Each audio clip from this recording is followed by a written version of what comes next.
Hey everyone, Amazon is slated to report quarterly financial results after the markets close on Tuesday, April 30th. Investors are curious if they should buy Amazon stock before it reports earnings or after.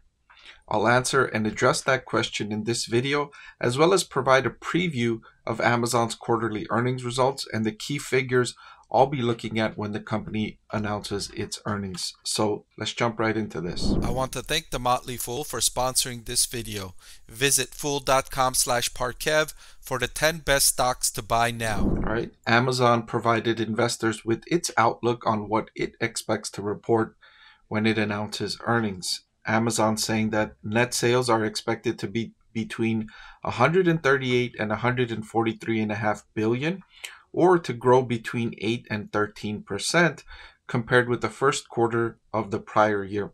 Now, the reason we compare with the first quarter of the year before instead of the previous quarter is because businesses like Amazon have seasonal factors that make it uncomparable when you look at quarter over quarter. For instance, in its previous quarter, which was the fourth quarter of 2023, that's the holiday season where Amazon gets a boost in sales because of holiday spending.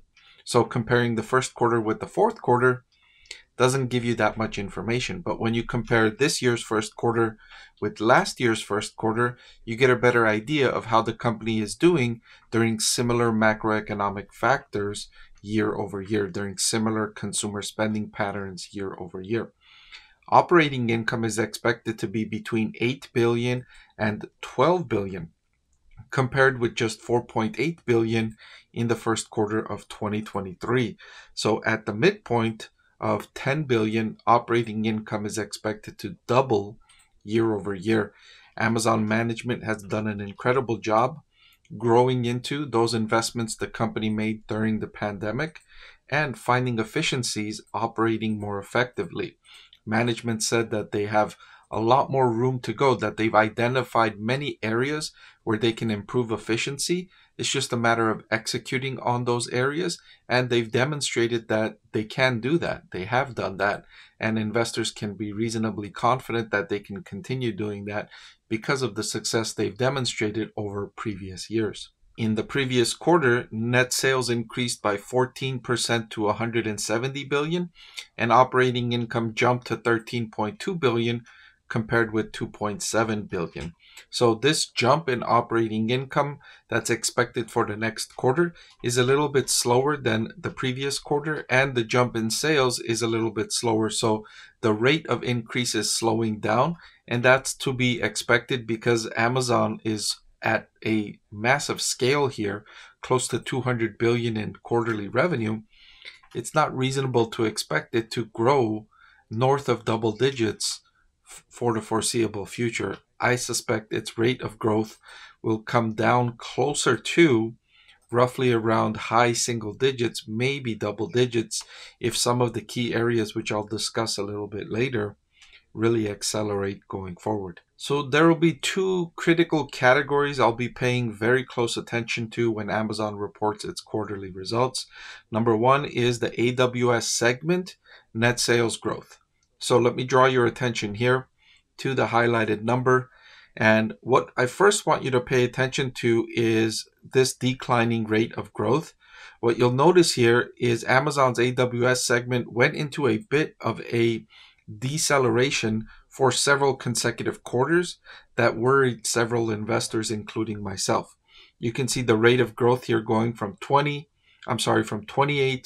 to 20 to 16 to 12. So 4 straight quarters of declining growth here in AWS. And then Amazon stopped those declines. It stopped at 12, so it did 12 and 12, 2 consecutive quarters, and then 13, demonstrating that it could be coming out of that bottom and accelerating.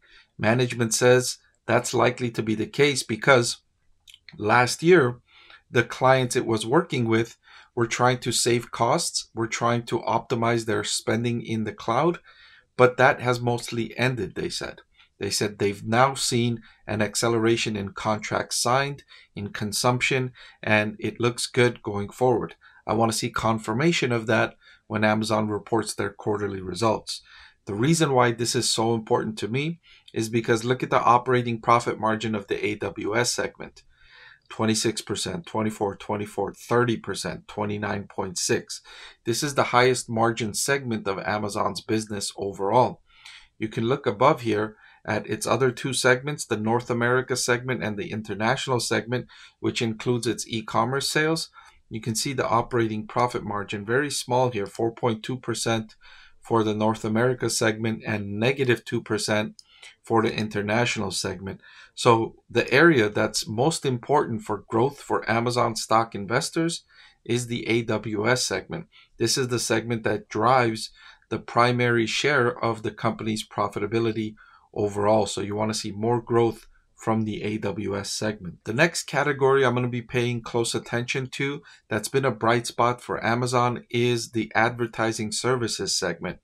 Now, while Amazon doesn't break out the profitability of the advertising segment, it's reasonable to assume that profit margins in the ad business are multiples higher than the North America and international segment.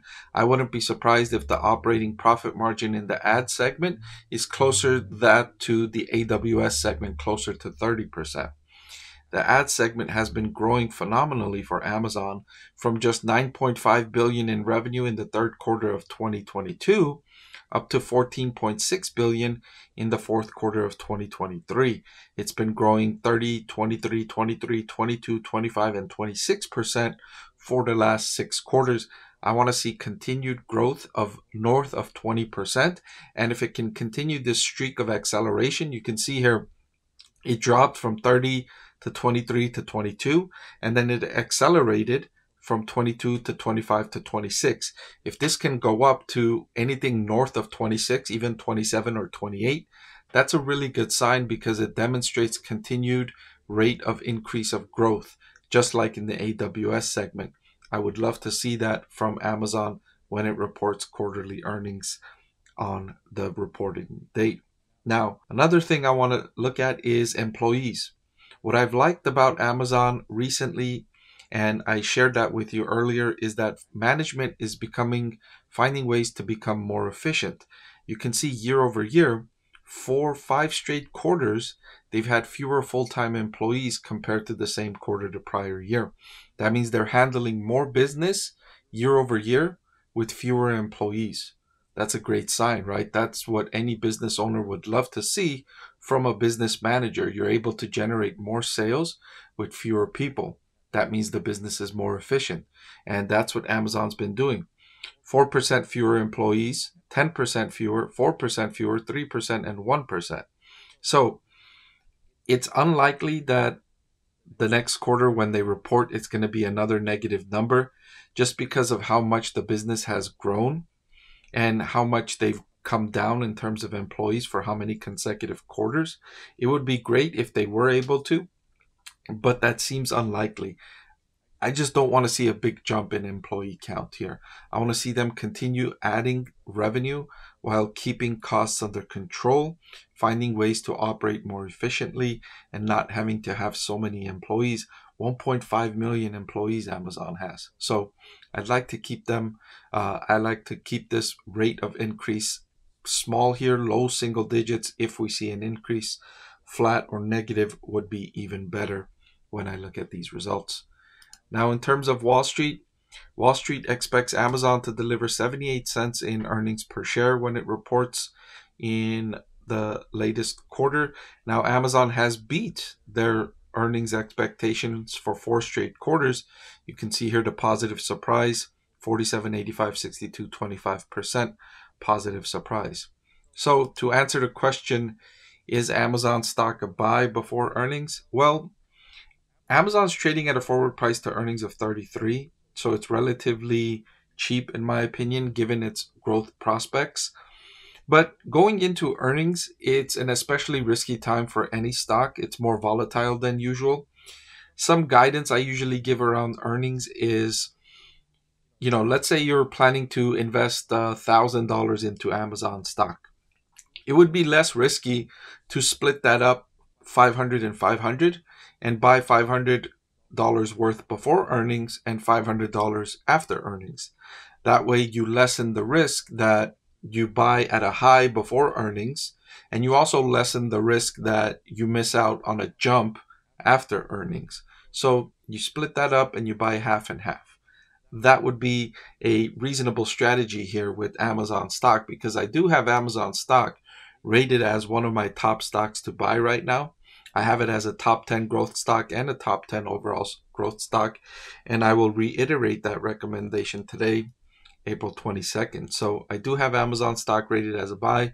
The one strategy I recommended could be reasonable. Split up your purchase, half before earnings, half after earnings, and that could be a way to go. But yes, I do have Amazon stock rated as a buy. Did you know that over 90% of the people that watch my channel are not subscribed? It'll really help support my channel if you hit that subscribe button. And oh, by the way, one of the benefits of being subscribed is that I take requests from subscribers more often than I do from non-subscribers. So if you prefer that benefit, please subscribe to the channel.